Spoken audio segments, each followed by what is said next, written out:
तो आज हम लोग देखने जा रहे हैं रिप्रोडक्टिव हेल्थ के कुछ एमसीक्यूज़। तो हम लोग 15th एमसीक्यू से स्टार्ट करते हैं। तो 15th एमसीक्यू है कि which of the following statement is not true with respect to the tubectomy और ट्यूबल लाइगेशन। तो इसका पहला ऑप्शन है it is more difficult than vasectomy and is even more difficult to reverse. Second, no ovulation occurs hence no fertilization is possible. तो यही हमारा answer सही होगा क्योंकि उसमें ओवुलेशन तो होता ही है। उसके बाद आता है question number 16, use of which of the following contraceptive devices has increased in recent years due to its additional benefit of protecting the user from the contracting STDs और एड्स।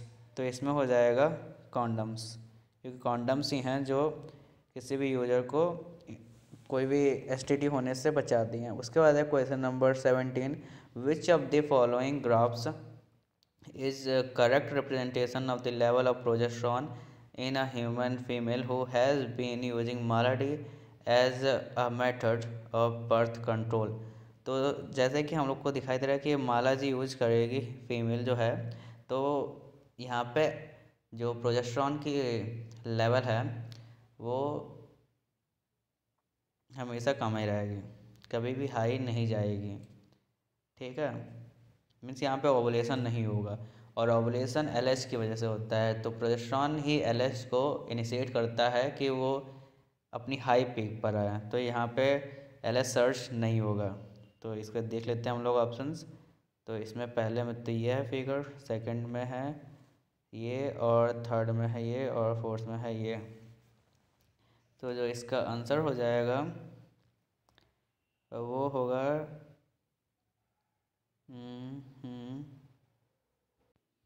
तो इसका हो जाएगा ये सेकंड वाला, क्योंकि इसमें लास्ट में देखो कि यहाँ पे जो है प्रोजेस्टेरॉन की लेवल कम ही है और स्टार्टिंग में प्रोजेस्टेरॉन की लेवल कम है, जबकि बीच में जो है वो कांस्टेंट है। तो यही होगा। उसके बाद आते हैं क्वेश्चन नंबर 18 पे।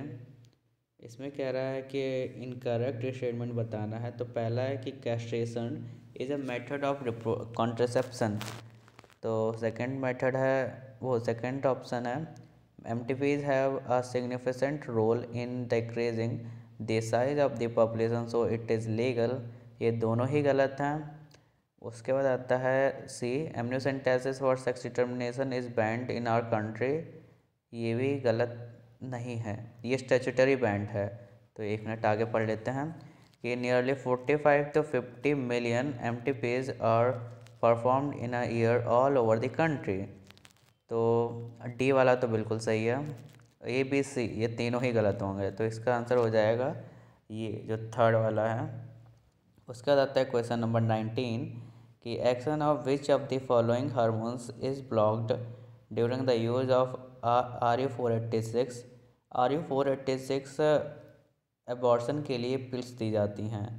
तो इसमें पूछा गया है कि कौन से हार्मोन का सेग्रेशन ब्लॉक हो जाएगा, और ऑप्शन है FSH, LH, प्रोजेस्टेरॉन और SCG। तो यहाँ पर प्रोजेस्टेरॉन जो है उसका सेग्रेशन ब्लॉक हो जाएगा माइफेप्रेस्टोन देने से। उसके बाद आते हैं question number 20, which of the following methods is used during the abortion. Abortion के टाइम पे कौन सा मेथड यूज किया जाता है? Vacuum aspiration, infusion of the saline solution, antiseptics, scraping, D and सी।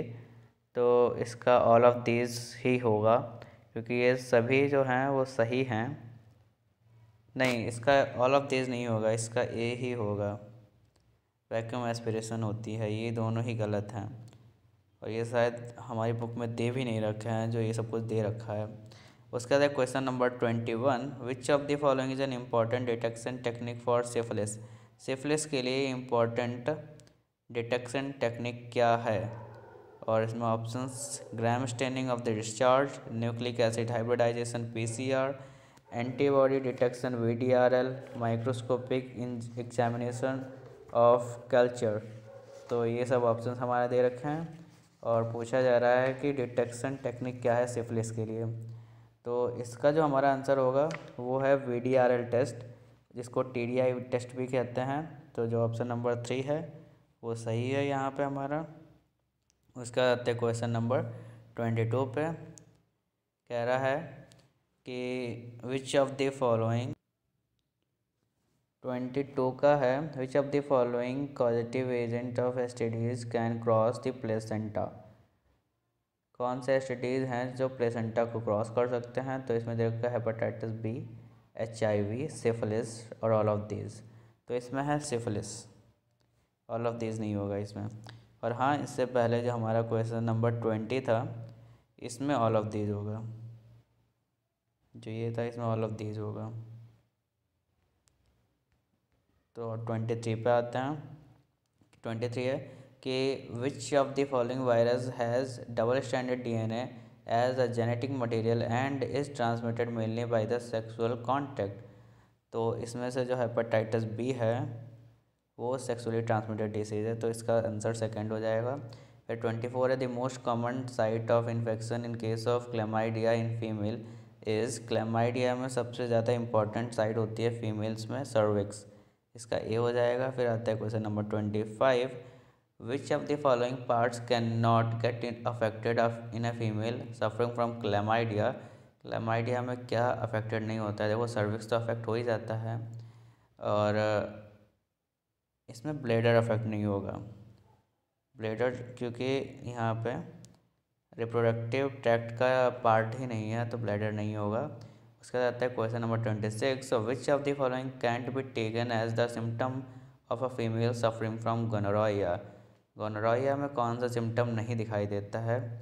इसका ऑप्शन है enlargement of the uterus, second है discharge of the pus from the vagina, inflammation of the uterine tubes and last one is inflammation of the peritoneum. तो इसका जो answer हो जाएगा वो, तो जो इसका होगा आंसर हमारा वो होगा एनलार्जमेंट ऑफ द यूटेरस। और हाँ, एक और बात, जो हमारा 22 था, इसका आंसर होगा ऑल ऑफ दिस। सिफिलिस नहीं होगा इसका आंसर, सिफिलिस गलत है क्योंकि HIV भी कर देता है पास, ये तो कॉमन सी बात है, ये हमें पता ही था। कन्फ्यूज़न था थोड़ा बहुत, बट अब वो भी क्लियर हो गया। उसका बाद question number 27, in case of a person suffering from syphilis the canker formation occurs during. किस स्टेज पे सिफिलिस में कैंकर्स बनते हैं? तो ये प्राइमरी स्टेज होती है। उसके बाद आता है question number 28, which of the following stages of syphilis is characterised by a skin rash, fever, aches and joints में एक्स होता है और मसल्स में एक्स होता है, तो ये है सेकेंडरी स्टेज, तो इसका हो जाएगा ये वाला आंसर। उसके बाद आता है question number 29, the symptomless period और the latent period in the case of syphilis, ये होता है 20 ईयर्स का, इसमें डी हो जाएगा आंसर। उसका आता है which of the following cells are infected in a person having AIDS. तो एड्स में कौन से सेल्स जो होते हैं अफेक्ट होते हैं? तो होते हैं वो हेल्पर T सेल्स होते हैं। तो इसमें हेल्पर T सेल्स तो ऑप्शन में दे नहीं रखा है, लेकिन इसमें होगा फिर CDR, जो CD4 रिसेप्टर सेल्स होते हैं वो, हालांकि ये बुक में नहीं दे रखा है, फिर भी यही होगा, कर भी क्या सकते हैं आप। उसके बाद question number 31, which of the following statements about hepatitis B is incorrect. तो इसमें ऑप्शन हैं it is one of the examples of STD, ये तो ट्रू है। उसके बाद आता है it is spread primarily by the sexual contact, even by contaminated syringes and the blood transfusion. Third है it is 42 nanometer enveloped virus containing single stranded RNA as a genetic material. Last one is Recombivix HB vaccine is available to prevent the hepatitis B infection. तो इसमें से fourth वाला भी बिल्कुल सही है क्योंकि वो रिकॉम्बिनेंट वैक्सीन होती है, उसका नाम शायद यही होता होगा। और फर्स्ट वाला भी सही है कि एग्जाम्पल ऑफ STD है, और सेकंड वाला भी सही है कि ये सिरिंजेस के थ्रू ब्लड ट्रांसफ्यूजन के थ्रू भी फैलता ही है। और तो थर्ड वाला यहाँ पे जो है वो गलत हो जाएगा। उसके बाद आता है क्वेश्चन नंबर 32, कह रहा है कि syphilis is an infectious bacterial disease है caused by the treponema pallidum with 3 stages. पहला है कि infectious painless ulcers on the genitals, तो ये फर्स्ट स्टेज हो जाएगी। सेकंड है ब्लाइंडनेस, हार्ट ट्रबल और एओर्टिक इम्पेयरमेंट ये थर्ड स्टेज है। उसका आता है third skin lesion, hair loss और स्वेलिंग जॉइंट्स, ये सेकेंड स्टेज है। तो ए का हो जाएगा फर्स्ट, बी का हो जाएगा थर्ड और सी का हो जाएगा सेकेंड। तो ये इसका जो आंसर आएगा वो थर्ड वाला आएगा। उसके बाद आता है question number 33, which of the following can be complications resulting from the STDs without timely detection and treatment. तो पहला है पेल्विक इन्फ्लेमेटरी डिसीज, हाँ ये तो है, ट्रू है। स्टिल बर्थ, ये भी ट्रू है। इनफर्टिलिटी, ये भी ट्रू है। एक्टोपिक प्रेगनेंसीज, और ये भी ट्रू है। तो इसका जो आंसर हो जाएगा वो हो जाएगा टी, फोर्थ वाला। उसके बाद आता है 34, if a person is suffering from severe male infertility due to a very few sperms, oligospermia, or even no sperms, azoospermia in the ejaculate, it can be overcome by, किससे overcome किया जा सकता है? तो ये सिंपल है कि इसमें इंट्रासाइटोप्लाज्मिक स्पर्म इंजेक्शन होता है, उससे ये ट्रीट किया जाता है कि जब ओलिगोजिस्पर्मिया और एजियोस्पर्मिया वाले केसेस होते हैं। अब आता है क्वेश्चन नंबर 35, test tube baby is the one. तो इसका पहला ऑप्शन है टेस्ट ट्यूब बेबी क्या होता है, who is reared on an artificial medium outside the womb. Second is growth of a human baby inside the fallopian tube instead of the uterus. Third is ova from the wife or the donor or the donor female, and the sperms from the husband or the donor male are induced to form zygote by IVF and then implanted in the female। तो इसका जो answer होगा वो ये third वाला ही होगा।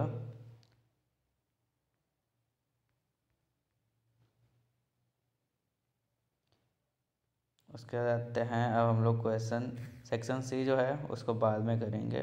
धन्यवाद।